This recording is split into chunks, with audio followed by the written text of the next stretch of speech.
monde! Donc, pour le plan d'intervention, j'ai décidé de vous faire un modèle, comme ça va être plus facile pour vous de comprendre. D'abord, avant de commencer par écrire les capacités et les besoins, tu dois toujours venir inscrire ton objectif parce que tes capacités et tes besoins doivent absolument être en lien avec ton objectif. Moi, mon objectif, c'est être capable de structurer des phrases correctement, construire une phrase correctement 3 fois sur 5. Puis, si j'écris que mon élève est ponctuel, ben ça n'a aucun rapport avec son objectif. OK? Donc, vous avez vu mon objectif, il est très clair et très concis. Sera capable de structurer. Structurer, je me suis dit peut-être que le parent ne comprenait pas. J'écris construire une phrase.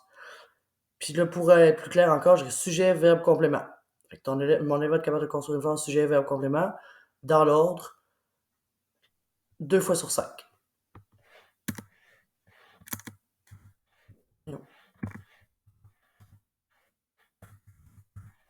Excusez, je suis plus capable de remonter. Pour ça, voici les capacités et les besoins que je vais choisir qui sont en lien avec sera capable de construire des phrases. Premièrement, capacité. Il y a une bonne fluidité. Donc, c'est sûr que l'élève qui ne sait pas lire va avoir beaucoup de difficulté à écrire une phrase. C'est qu'une phrase commence par une majuscule et se termine par un point. Ça, je pense que c'est important. Je vais rajouter un point. Connais la classe de mots. Déterminant, nom, adjectif, verbe. Je pourrais dire reconnais la classe de mots la majorité du temps. Reconnais la classe des mots. Parce que ça se peut qu'il y en ait quelques-uns que des fois il y a de la difficulté.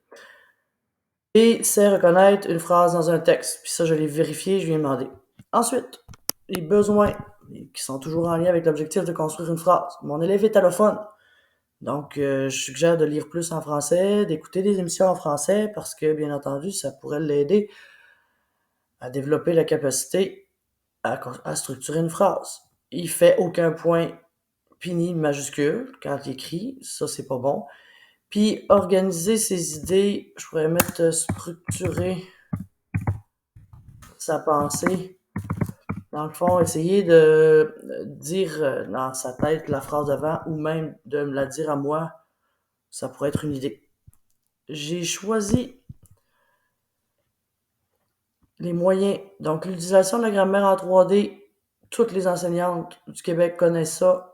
Même si t'as pas la même chose que moi, une phrase en 3D, tout le monde sait c'est quoi. Fait que moi, j'ai des petites feuilles là, avec les assiettes de construction de phrases.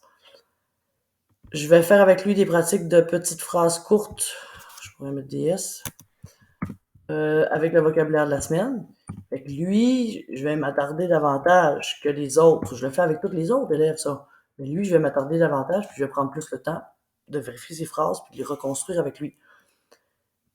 Il peut formuler, comme je vous ai dit tantôt, à l'oral avant d'écrire, soit à moi, ou, vous voyez, j'ai ajouté un partenaire d'écriture.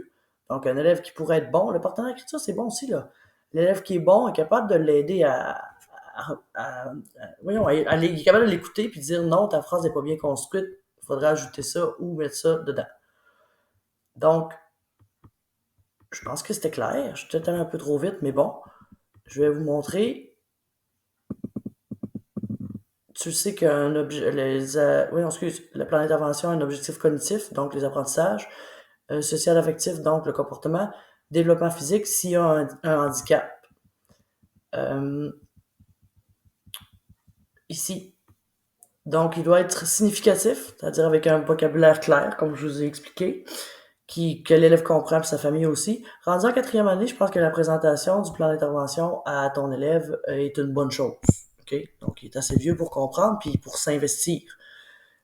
Il faut que je travaille ça, donc je vais y mettre l'effort.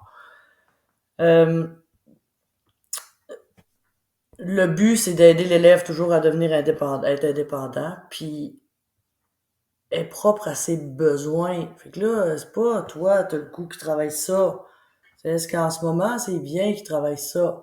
C'est sûr que si votre élève ne connaît pas encore la classe de mots, est pas capable de lire comme il faut, a pas d'idée pour écrire, peu importe, là, ça l'aidera pas à construire une phrase. Donc, tu sais, vous seriez peut-être mieux d'aller dans un autre objectif plus petit, comme par exemple, juste l'élève sera capable de reconnaître nom, adjectif ou sujet, verbe dans une phrase pour ensuite être capable de construire.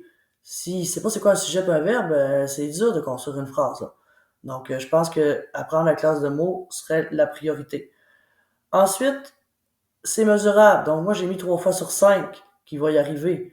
Si tu me dis, tu seras capable de construire des phrases, mais que c'est tout le temps, là, tu mets pas de mesurable, c'est tout le temps. Faut qu'à partir d'aujourd'hui, tu sois capable de construire des phrases sans jamais se tromper. Je pense que même nous autres, on fait pas ça.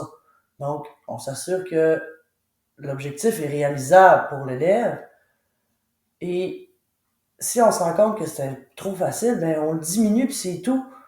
Tu sais, puis au pire, on change d'objectif, là, c'est pas grave de s'être trompé. OK? Normalement, c'est rare qu'on se trompe d'objectif, par exemple, parce qu'on a plus le temps d'observer notre élève. Puis, tu sais, nos élèves ils ont tous à peu près les mêmes besoins aussi, là, ne veux pas. Tu sais, quand c'est en maths, là, souvent, ça va être de repérer les informations qui sont inutiles puis celles qui sont importantes, tu sais, ou choisir la bonne démarche pour à trouver la solution. OK, excusez, je déparle un peu. Est-il mesurable? Et le dernier, est-il gérable? Donc, dans ta classe, est-ce que c'est quelque chose qui est possible de le faire? OK? Il y a sûrement surtout au niveau du comportement. J'imagine qu'il y a des choses qui sont pas possibles dans ta classe. OK? Peut-être mesuré par le titulaire de la classe, c'est-à-dire moi, oui, effectivement, je peux le mesurer. Il exige pas, tu sais, toi, il exige pas de calcul mathématique supplémentaire, c'est-à-dire qu'on n'oblige pas plus de travail à l'élève. Faut pas que ça devienne trop une grosse charge de travail. Puis, l'élève comprend, le parent comprend, l'enfant comprend. L'enseignant comprend. Ça, c'est vraiment important. OK? Tu vois, il y a plusieurs capacités besoins. Les capacités de collaboration, d'intérêt, d'introspection, d'utilisation des outils. OK? Donc, c'est sûr que ton élève, je peux dire, il est capable d'utiliser le référentiel de la grammaire 3D. J'aurais le droit de mettre ça dans les capacités.